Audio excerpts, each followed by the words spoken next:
from all around your lawn. I'm here to tell you how football is strong. And welcome back. Now we're just going to recap last Saturday's game, Amanda, Bell Post Hill and Werribee Centrals.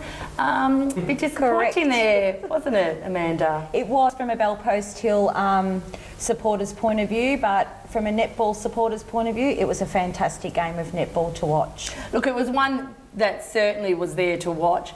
The physicality of it all, unbelievable. The pressure that was put on both teams was really out there. And in saying that, Amanda, how did your Bell Post Hill girls feel after the match? Definitely they were gutted and disappointed. You know, everyone commits, you know, November last year they committed to a pre-season, training twice a week. So it's a huge commitment for everyone that's playing, let alone, you know, working towards finals. And yeah, they were devastated. They definitely thought they had what it took, given the performance against Winchelsea the week before, to beat Werribee and go into the grand final. I tended to think that Werribee took it out from the start. Like they just went out of the blocks. I think they left you a bit stunned there. You were 3 goals down at that break at quarter time. Now going against a side like Werribee, very hard to catch up. Yes, very true. And it was, you know, the complete opposite in the, you know, the second semi when we played them, you know, two weeks ago. And, you know, we got the jump on them and then they fought back and then we, you know, won by 6 and then they won last Saturday by 6. So, you know, maybe had the score been different in that second semi, you know, it was like poking the bear, I think. You know, Bell Post Hill beat Werribee and they came to play on the weekend. Look, watching it from the sidelines, I was really impressed with Michaela Ward's, her shooting, her moving in that circle. I think she did a really superb job for Werribee.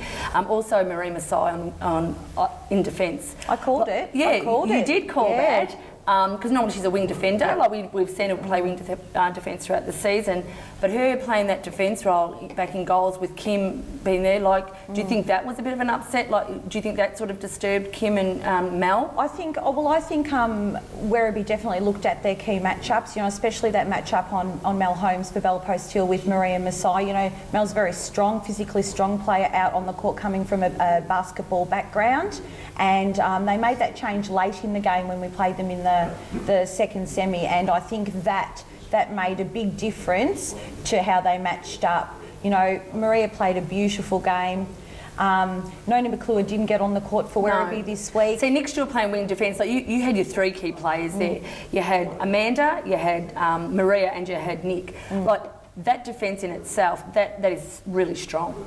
Yeah, and you know there was a few turnovers. Danny Stewart was reading the play beautifully late in the third quarter, and she picked off some passes, you know, driving onto the ring from our wing. We like the rings. We do like rings.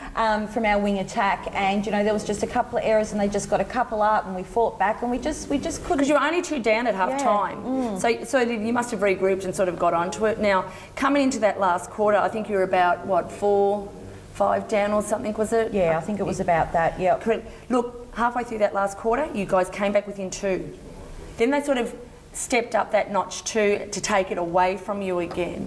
Like there was a couple of timeouts, maybe, you know, to regather, regroup. Did that affect the way that you guys sort of ended the game, do you think? Or? Well, Nicole Stewart called an injury time probably about halfway through that last quarter, and I felt that just helped Werribee regather their thoughts. I know Danny Stewart, you know, had a bit to say to Amanda Wilson, the goalkeeper, who'd had some turnovers that Kim had and I know she wasn't really happy, because I remember sitting there and hearing her say to the girls, "You don't deserve a drink." So I knew she had a lot to say to those players.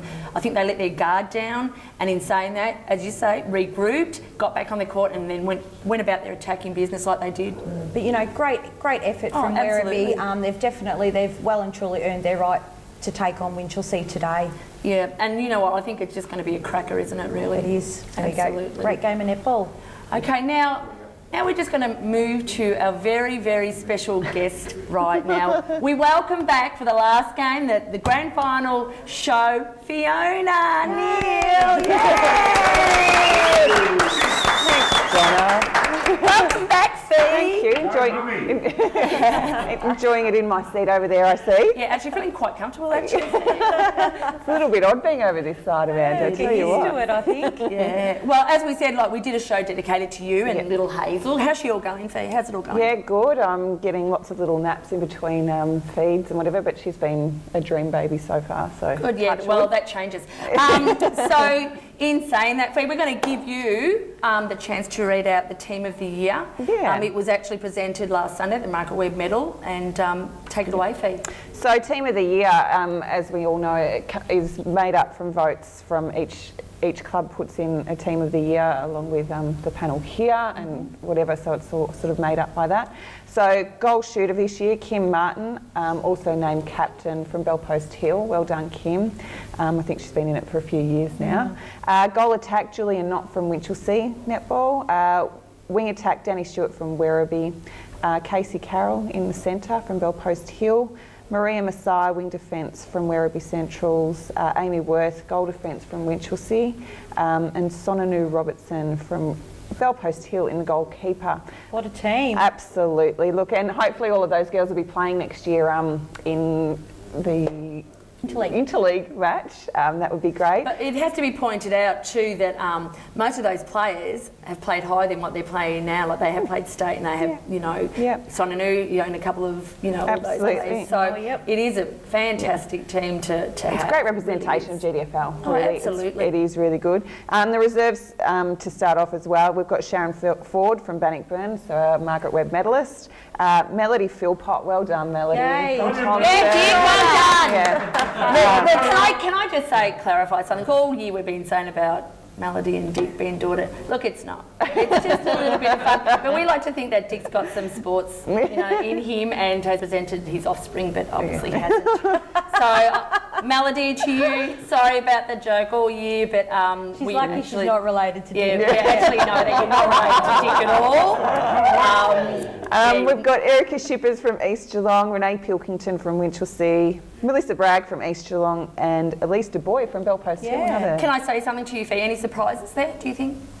I think it's a great representation across all the clubs and the GDFL. I don't think there's anybody that I could think of that's really missed out. But yeah. And what about the coach? Who's our Coach of the Year? Coach of the Year is Heidi Shaw from Bannockburn. Just a bit of a mention there that she does coach Bannockburn along with Jess Shaw. And she did state that on Sunday when she got up and did her little speech too. She did mention Jess in her speech, saying it wasn't only her who did the coaching. So, you know, great sister teamwork there. Yeah. And look, the two of them have done a great job out at Bannockburn this year. So sister-in-laws, Donna. Sister-in-laws. Oh, whatever. Sister-in-laws. Whatever. Blah blah. So there you go. There's a team of the absolutely, team of the and really, it would be great to see these girls playing together next year. It will be really good to see. It will. All right, Fee. Quick tip today. Who? We're going to do this now, are we? I'm going to go for Winchelsea. Bye. It's going to be a close one, I reckon. About 5 goals. Excellent. All right, we're going to take a short break, and we'll be back in a minute. We are the Raiders from all around Geelong. I'm here to tell you how football is strong.